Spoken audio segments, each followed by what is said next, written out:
Honey, we got some things to get through today. It's a branding challenge. There was a beast of a runway. That's about it. No shade. It was a drama. It was really a drama-free episode. Things were a little interesting with judging as usual, but really everything just hit the mark today. Cue my theme music.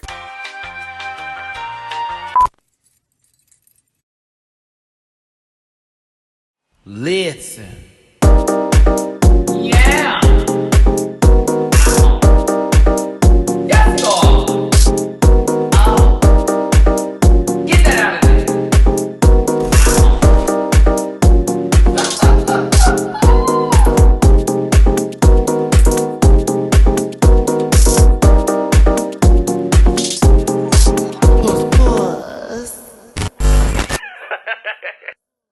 I legit had to go back and look at my notes to see, was there really any drama? Not really. Anywho, hey everybody, it's your boy Matty Rants. Thank you so much for tuning into the channel. Do me a favor, hit that like button, share, and subscribe this video. Become a part of my Rant Pack family. And thank you so much for tuning in. I do appreciate you so much for being here and for being a part of my Rant Pack family. Let's go ahead and get my social medias out the way. One quick announcement, and then we're going to get into this baby, okay? Social medias are as follows. Hello. It's at MattyRants with Facebook, Instagram, TikTok, and Cameo. I am bookable. Also, you can find me on the Twitter at the MattyRants. And if you'd like to donate to the channel, please and thank you. It's all going towards a car that I'm supposed to be getting, honey. She ain't gonna be new, but she's gonna get me from A to B and maybe to C. That's Cash App, $MattyRants, Venmo, MattyRants, and PayPal.me/MattyRants. Don't forget the panel is tomorrow with my special guest, Miss Keisha Carr. Hey, Keish. Here's the crazy part. For a lot of the girls who may not know, Keisha Carr is Rosé's drag mother. Ooh, connection to season 13. Sound effects. Cue loud noises. Boo, boo, boo, boo, boo. All those things. I'm very excited to have Keisha on the show tomorrow, and I will have her for the first half because Mama's got to work later. So let's go ahead and get into this review and talk about a little bit of pop for those of certain regions and soda for the others. Because y'all know in the States, we like to, some people say pop, some people say soda, some people say soda pop. It's whatever, but let's get to it. I'm really doing a run through because honestly, this episode was a little ABC 1, 2, 3 for me. There wasn't anything too crazy that happened. I was entertained fully by some sort of specs. But at this time, I feel that certain people are getting a big push into positions and places, and they're not being judged fully. So it drives me a little crazy. And we all may have different opinions on who we think this is happening to, but let's go ahead and start this up. Lux be Olivia tonight because she was spared in the elimination where Denali was then sent home back to Chicago. A lot of queens missed her, Rosé in particular, that was her bestie, and of course Olivia is still in the competition. Now, Olivia's had 2 wins, but of course, with Candy musing into everything, she reminds her that you can have 2, but that ain't mean shit in this competition, and we can vouch for that. It really doesn't. If they don't like you, they stop locking you to send you home. Now, all this takes place with conversations, a little bit of dramatic music, and then, of course, the intro to RuPaul's Drag Race, where we find out how many prizes these babies win. The next day comes around, questions and conversations are still happening, with RuPaul then showing up on the screen to let the queens know, in her way of saying it, this is going to be this week's challenge. RuPaul then enters the workroom and gives them their mini challenge for this week. Are you smarter than a 5th grader? That's not the mini challenge. However, it is like the mini challenge. Are you smarter than a pit crew member? Was it just pit crew or pit crew member? I felt like it needed member at the end of it to make the song actually make sense. I don't know. Either way, they were giving questions that were very Drag Race related, stuff that if you watched the show from the beginning of time and you watched it religiously, you would know these questions and you would know these answers. Poor Utica. Nope. She's still sucking on Clara's teat, honey, and it showed from how she was answering some of these questions. But Candy Muse, who I was not shocked at all, this baby got most of these correct. Okay, Candy wins the mini challenge, and she wins a $2,500 gift card. Not 25,000 that it was consistently said at the beginning of the episode. 2,500. I'm sure she was playing. I hope she was playing. Now RuPaul then gives them their Maxi challenge. Wow. It's branding. I need you to sell yourself. A little bit of your soul. Somewhat. Give us who you are by creating a soda and a commercial within 45 seconds with a little jingle to go with that sucker. So a soda product, a commercial with itself, with an idea, gotta represent them, you know what I'm saying? And a jingle to go with this commercial, because why not? It's soda, sell us something sizzly, bop, bop, bop. Anywho, the queens have their instructions, so they start to work on their products and what they want to make. Highlights of that would be Utica expressing once again that she wants to lick something.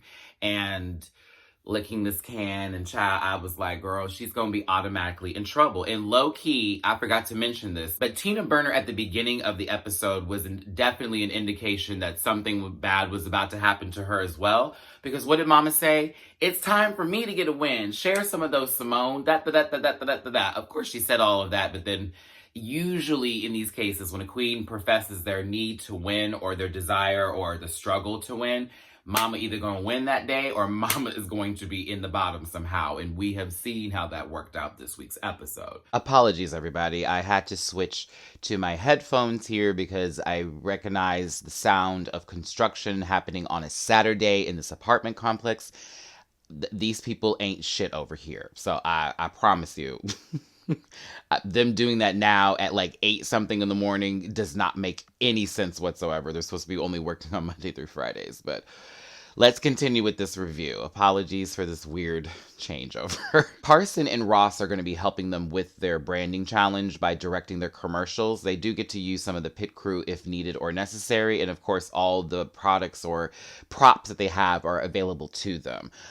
Everybody had their own interesting moments where some people had some struggles here and there.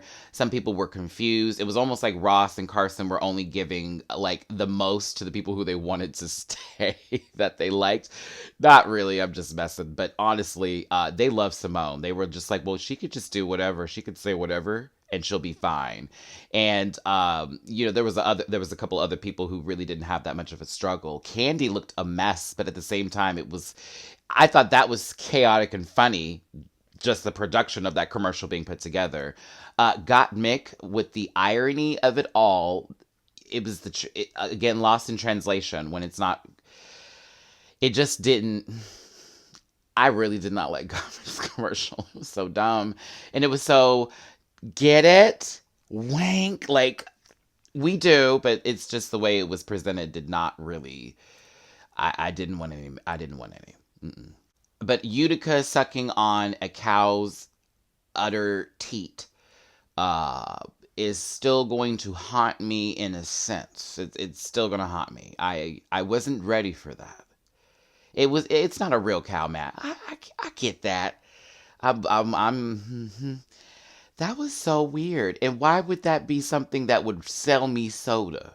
It's so kooky, isn't it? And I think Simone hit the nail on the head when she had a conversation about Utica and saying, I understand her and she's weird, but her self-defense mechanism brings out this kooky side where everything is just a joke or some sort of I'm making fun of myself or a situation. And it doesn't need to be done, or it doesn't need to be that way. And, Utica is a little bit of a quirky, cool, kooky kind of individual. And I like that. But I also can see when it does come out when she's nervous, or it does come out when they're insecure in their answers or what they're presenting to somebody. So it sort of just flows through like, oh, I can do this and I'll be protected. And I do get that. When Simone said it, I was like, bitch, if that ain't her to the T. But Carson and Ross were very helpful during this time. I mean, they gave the queens good direction, at least on what to make something make sense. Like, okay, so what are we selling here? This, that, and the other. There was a point in the critiques, though, where I did find it interesting that one thing came out really good. Like, I thought Olivia's commercial wasn't bad. I thought it was actually decent. I enjoyed it. I know she was smiling throughout most of it, but I got the whole lows to high. I mean, not the dramatic part of it, but I got the lows to high. But it was as if we saw the commercial, everyone laughed, and then you hear Ross go, "See, my problem is," and I was like, what's happening? We're starting this off this way? Confusing. Whereas somebody who came out on the runway not on theme wasn't even dragged properly for that, but we'll get there. We'll get there. I almost forgot. There was some words of encouragement that were left on a giant screen by a previous winner and one of my favorite people on this earth, Miss Jada Essence Hall. And Jada gave some words of advice and some encouragement. She looked gorgeous in all this orange. The background was everything, bitch. I was like, yes, queen. Makeup always flawless. But Jada stopped on through, and that was a really sweet moment. Once they were back in the workroom and they were getting ready for the runway, there was a deep conversation that takes place with Candy, and it has to do with Candy's, maybe the attitude or the defense that, you ain't gonna get me, bitch, type of feeling or whatever. And it comes from a place where Candy was jumped back in school days. I think she said middle school, if I'm correct here. And they got her after gym or a situation like that. It was 3 boys, and it was so bad that they ended up breaking Candy's arm. And that definitely affected Candy in her attitude and how she looks at the world and things of that nature because of how people were treating this young little boy who it may be a little feminine, and in the way they were attacking him, like trying to hurt him just because of how someone's acting or who they are.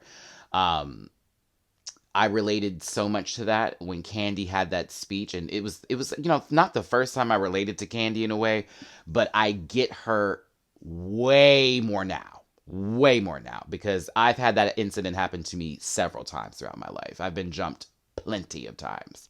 Now, I didn't have nobody break my arm because I was lucky, but I've certainly had to swing on a couple of people. I've had to swing, okay, not miss either, baby. And it's a horrible feeling when you have 5 people on top of you and you're just hitting in every direction because you're just trying to survive. Been there, done that, know that road very well. It will fuck you up. It will make you think everybody's out to get you. It will make you defensive towards most of almost everything. And you do become sensitive because it's like, is this person talking to me or are they making fun of me? Are they going to attack me? Or are they going to do this? Totally get it. Totally get it. It takes a while to grow out of that. It takes a while to take your defenses down and put them to the side. You never put them away. Oh no, baby. You put them to the side. You parking lot those feelings. And I have to do it all the time. Trust me. There are days when I'm be ready to pop. I'm like, girl, she's trying me. But then I have to remind myself, we're not going down a road again like that. I can if I want to, but let's not take that path. We can find another road. We can traverse around this course a little differently here. So my love goes to you, Candy. I know the feeling. I know the moment. It is a powerful thing, and I'm glad you survived and lived through it. Girl, that's another conversation. I will hold that deep one for Sunday. I will hold that deep one for Sunday. I'm going to hold that bullying discussion for Sunday. When Candy had that was, again, I appreciate those moments. There's a couple laughs backstage about what they were doing, this, that, and the other. Let's go ahead and get to the performances themselves first, and then we're going to talk about the runway here, which the category was crazy. Whoever is the Rant Pack member, a part of the furry community, was living this past episode. I said, bitch. We'll go through all the commercials for these pops. What the cans' names were, how they sold it, in my opinion, and we'll just go from there. We'll start with Utica and Utican, because you messed this one up. Utica, this was all over the place. It was so crazy and zany, and I love the name of the soda. I do love the name of the pop. I love it. That's where it stopped. I didn't understand the commercial. It was so crazy to me. So, like, take a sip, you're like back on home, you're sucking on a cow's udder, what's happening here? Like, I didn't get the whole premise of the commercial. It didn't really seem cohesive to me. I wasn't a fan. I really wasn't, and I hated that for Utica because I love her so much. But no, that one didn't hit the mark, baby. Candy Muse with the case. Am I okay? Can I say that? The case. I feel like I'm saying, you know what I'm saying when I say that. And it's so funny because when she said it to Rue when they were going through it, and it's like, it's what? I think the funniest part to me is when the whole sip happened and she was supposed to be like falling through some random like warp hole situation. I thought that shit was funny. Licking the milk on the ground didn't do it for me. I didn't, why? What's going on here? There was a couple moments. It seemed like there was a few, ooh, ha da da da da, who, ah da da da da. I thought Candy did a decent job for what it's worth. I did. I wasn't mad at the commercial. I thought it was, her commercial was good. It wasn't horrible. It was good. Tina Burner, because of your commercial, my Instagram live was cut off because I mentioned someone who you dead ass were giving from the last season, who was edited out of all last season. Y'all know who I'm talking about. Okay? That's all I saw. And remember last season with and her branding situation? Bitch. The whole pie thing, I was like, girl, if this ain't it, if this ain't the same damn thing with some goddamn soda. I didn't like Tina's commercial. I thought it was boring. Boo, Wendy Testaburger. It was boring. It was boring. I was like, oh God, this is bad, sis. Like, you've been in this weird kind of like roller coaster where it doesn't give you too many dips because you still haven't gone up nothing. And now all of a sudden, here we go. Wing.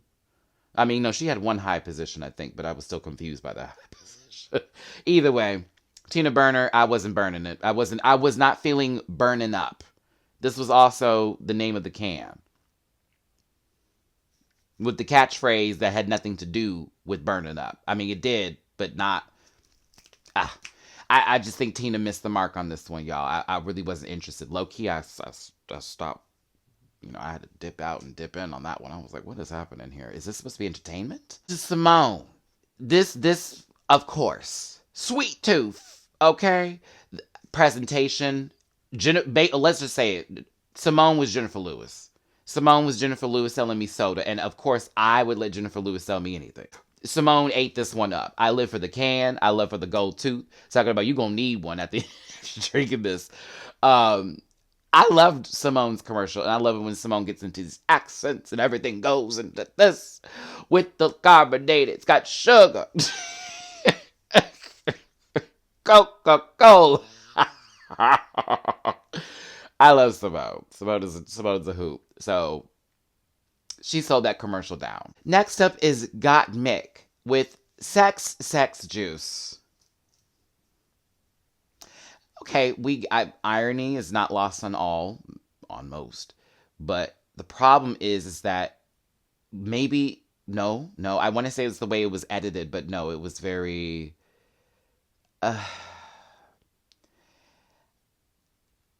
I'll just say it was lost in translation. Does that make sense? Like, I get what Gottmik was going for, but it just seemed to be a bunch of shit slapped together.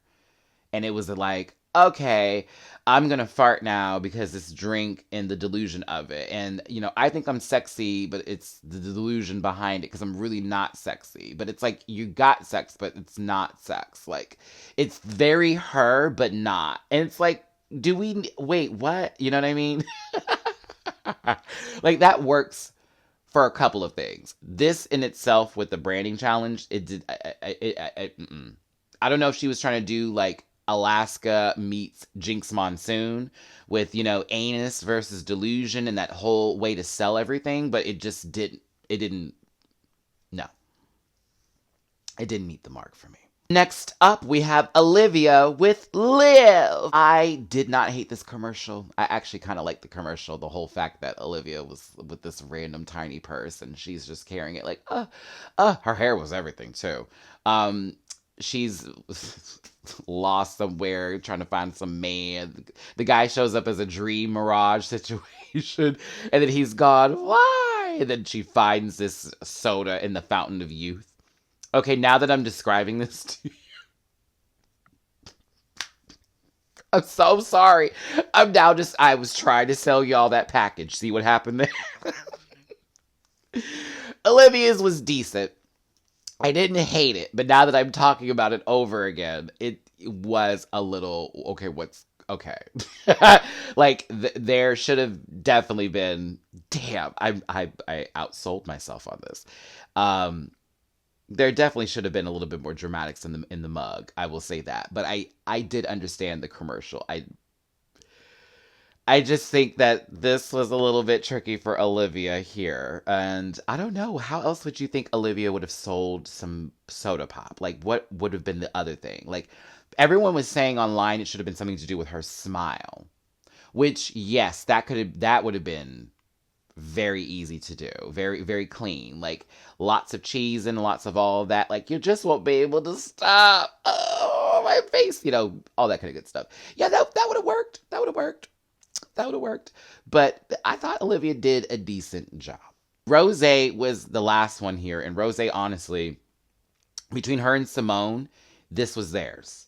Period. It started with the Jan robe. That was already a setup for me. The first scene of with her waking up and going, like, I was set. I wanted some Rosé. I really did. Really, really did. All of her scenes that were set up for the comedy bits to, be like, with Rosé, this and this will happen. All of that was done well. It was timed perfectly. Every joke landed. I loved it. I had no issue with Rosé's performance, her commercial. I thought her and Simone were like, to me, it could have been either one of them winning this. I would have been okay if it had just been Rosé or if it had just been Simone, because they both were cutting up. Just to go ahead and say it now, since we are doing the review here, of course I'll say it again, but Rosé and Simone got to share a double win today from this challenge. Do you agree with that? I do. I think they both deserved it. I thought that was a good time to give a double win. Now, double Shantae's.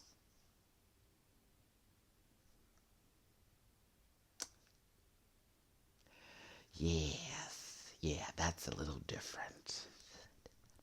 Let's go ahead and get to this runway. Bring it to the runway, please. Clap, clap. We'll talk about RuPaul and the judges, but honey, category is BEAST Couture. Michelle looks great. Carson and Ross look like themselves. And RuPaul, this is the kind of look I'm talking about, mama. I love all of this. I think the dress is fabulous. I think her wig is great. I think the makeup is whopped. So I'm here for it. RuPaul, you looked stunning. Stunning this week. I was happy, especially after seeing what you looked like for the Drag Race UK finale. No ma'am for that dress you wore there. This made up for that. Absolutely. All right, so bring it to the runway, bring it to the runway. Please clap, clap. First up is Utica as the furry Maleficent. I was actually surprised Utica came out in this, to be honest with you. I thought we were going to get something completely different. I low-key almost associated her with Crystal Method for a second and thought I was going to get some sort of fantasy like that. Low-key. However, I did like this a whole lot. I did. I thought her makeup was right. I thought, the hair fit with the outfit. The little horns was cute. I thought the dress was well done for all that being fur. To be honest with you, I liked it. I thought it was a good look. Was it the best? No, but it was definitely, bitch, this is fire. She's cute. I like her. Up next is Candy Muse in Not the Assignment. I'll try that one more time. Up next is Candy Muse as This Is Not the Assignment. I'm so sorry. One last time. Candy Muse and It's a Beast because I said it's a beast and because I'm wearing it because it's a beast and that's what I have for my Beast Couture. So you're going to take my commentary. Shut up. This was not the assignment. Chop. This is not the assignment. Nope. Now your pictures online too for the photo shoot you did were actually fabulous, Candy. They were. And the makeup was right there. But on this runway, it was not. And it's supposed to be my alien's face. No, man, it's still a chop. This ain't the assignment. A furry breast and a furry muff does not make you a monster or a beast. I'm so sorry. Aliens aren't beasts. Nobody considers alien a beast. They're almost in their own category. Like, aliens. I am not accepting this as the outfit for this runway. I won't. It's a chop. Nope. Ain't no hating here. This gave me 2 puffs and a muff. No, ma'am. Nope. Chop. Chop. Like, prep for dinner. Like, chop. Like, no, we're not. No. Tina Burner is next. The face is a crunch chop, but I'm not mad at the patchwork little ragdoll monster stuffed animal bit that she was giving. The makeup was a boo. Boo! But the outfit I was okay with. I was okay with the outfit. I was. But the outfit was kind of cool. I wish somebody else, not somebody else. I wish this was just walked down a little bit differently. I felt to me it didn't need to be like, oh girl, I'm a little doll or whatever. I felt like she could have made that very fashion if she wanted to. I am talking about Tina Burner, Matthew. Please stop. Fashion. Not when ketchup, mustard, and Raisin Cane sauce has been your entire color palette. I'm not going to do this today. Tina, the makeup was a who no. But I see what you were going for, and I appreciated you for bringing that whimsy to the runway this week. But, Simone. Okay, baby. First of all that was missing was a hat. If she didn't have them ears and the headpiece, you could not tell me that low-key she was giving us Foxy from Drawn Together. For just a hot second. It wasn't even the same color palette. You know what I'm saying? Because Foxy wore all the red with the red hat or whatever. But I had a little Drawn Together moment just a tad bit from seeing this. Not even close. But it's still that Foxy, whatever, right? But I think that Simone, this was fucking fierce. Like, bitch, not only did you put on a low-key furry cosplay outfit, like, you actually put on the furry cosplay outfit, because that one was very detailed. Mother. You had heels on, sis, and it looked like how foxes stand up if they were to, get on their hind legs? I got that feeling, and I was like, oh, this is being sold. I love the fact that it's still had clothes on, even though it was like this furriness to it. I love this. I don't know what else to say. This was fire. Come on, Simone, you really have been eating this runway up this season. I live. Got Mick as the big-eyed monster. I like this. I'll tell you why I like this, because to me, it wasn't like a literal, okay, I'm going to put on this giant suit and be an animal or a monster, this and the other. It's almost like, imagine, you see it like under your bed, or you pull you pull the sheets up and you look down and there's these two big eyes and these teeth that are just sitting there looking at you. That's what I got from Got Mixed look. Like, it was the monster under the bed, like, imagery here. And I did like the fact that the teeth were working its way around as a skirt, like with the little separate little teeth parts. I thought that was fire. I actually like that a lot. Now, this whole I don't got nothing here and it's just a chest and, a little bit of a little pasty moment. I was okay with the pasties. I've seen them so much this season. I'm getting tired of the pasties. I'd like a little something else that would be going right there. But again, I like a little something else right there. But that's Got Mixed brand. I'm seeing, I like this though. I thought this was kind of fire. I did. I would have done something different a little bit, like right in this area, but I think I would have liked to have worn something like that. I thought that was actually kind of cute. Yeah, I like that from Gottmik. Next up is Olivia. I got Sully from Monsters, Inc. meets Where the Wild Things Are. That is legit my first impression when that came out. I was very much Sully because of the color palette with that blue and that green. And then when it came to Where the Wild Things Are, it was the horns and the way the fur was placed in certain positions. But I like how this bodysuit was done and implemented into this furry costume sort of situationship. Olivia, I like this. Your runway to me was kind of fabulous. Like, actually, like, fabulous. And I know they were like on the commercial, or at least Ross was giving you a little extra, but I thought this was kind of puss. I did like this. And I actually like those colors together, that light blue and that neon green. Oh, I love those colors. I do. I like this look a lot. I thought this was cool, Olivia. Last and certainly not least is him. Ooh. No, no, I'm not doing Powerpuff Girls here. Can you imagine? Him. Ooh. You know the song that would always play after you say his name? Girls, what brings you to Townsville? I'm just playing. Oh, I need to watch some Powerpuff Girls after I finish this edit. Rose, this was fire. This was burning it up. This was fierce. It gave me Shakespeare. It gave me very, like, okay, there we go. It gave me very, if Shakespeare had a visual representation of the devil in the Garden of Eden type of situation, and that was what came out. Like, Eve is about to take part of the apple, and the serpent is showing, but instead they show, like, Rose come from out the corner or some shit like that. I don't know. I live for the long nails. I live for the costuming of it. I live for her paint. I live for the hair. I lived. It was probably my favorite look of the night. I love Simone's too. I thought Simone's was fire, but I thought that Olivia was fierce. I mean, excuse me. I thought Rose was fierce. Rose 8. 8 for this runway, okay? 8. Now, I'm going to be real with you. I was skimming through Untucked, so I really don't have much to say besides, you know, we'll talk about it on Sunday. I couldn't do Untucked this week, y'all. I'm just going to be real with you. I couldn't do Untucked this week. I was like, is something going to happen? I really don't feel it is, and I hate sitting through Untucked and having these moments of, the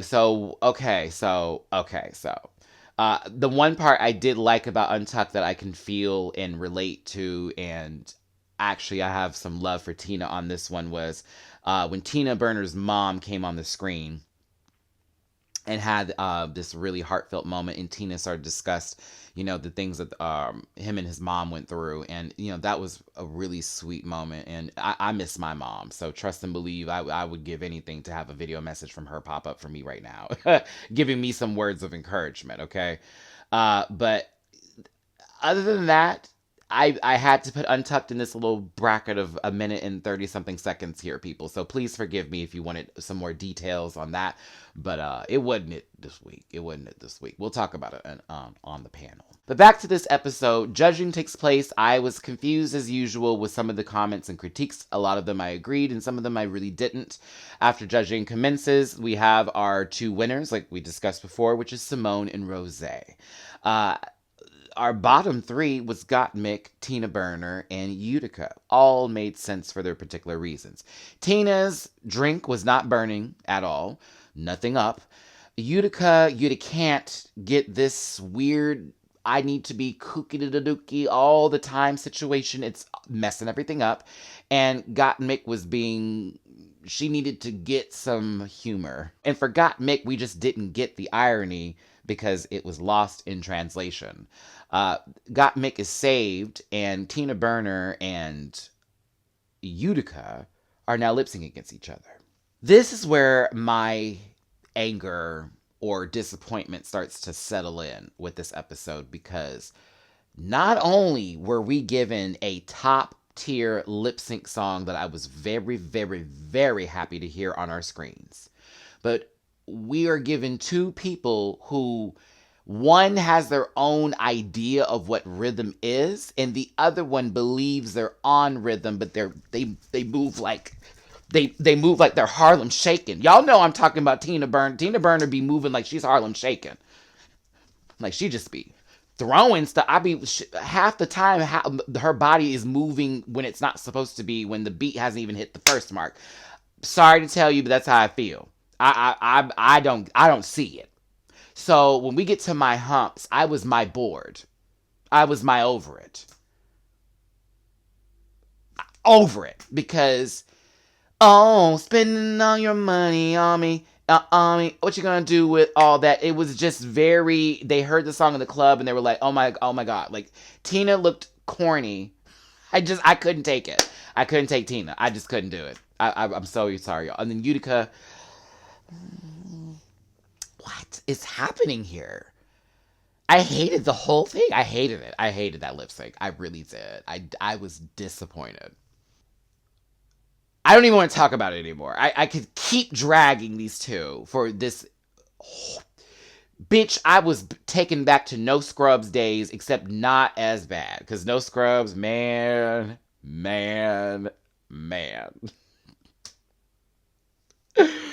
Woo! Woo. That song needs a redo. Back to this. Tina Burner is eliminated and Utica is saved, and some people were questioning how that is. I mean, I think RuPaul is more interested in what Utica is selling than what Tina was selling. And at the time, it didn't seem like Tina was going to go any higher up in the competition. It just felt like Mama was there to be Candy's sidekick. Mm-hmm. And got mixed tall friend, okay? Somebody with a fuck-ass haircut who is consistently wearing these colors. Carson Kressley, who was it Carson or Ross that said this, y'all? But they were like, I am so tired of seeing red, orange, and yellow. Like, when the judges said that. That is nail it. Nail that coffin shut. I'm sorry. Tina, let's say you come back to an all-star season. Please, for the love of God, just be Tina Burner. I don't think Tina Burner is just in three colors, honestly. But I think that you were so focused on something else. I don't know if it was, excuse me. I think you were just so focused on how you're going to look like on TV or how you're going to be presented or how everything's going to come off that I don't feel like I got the real Tina Burner.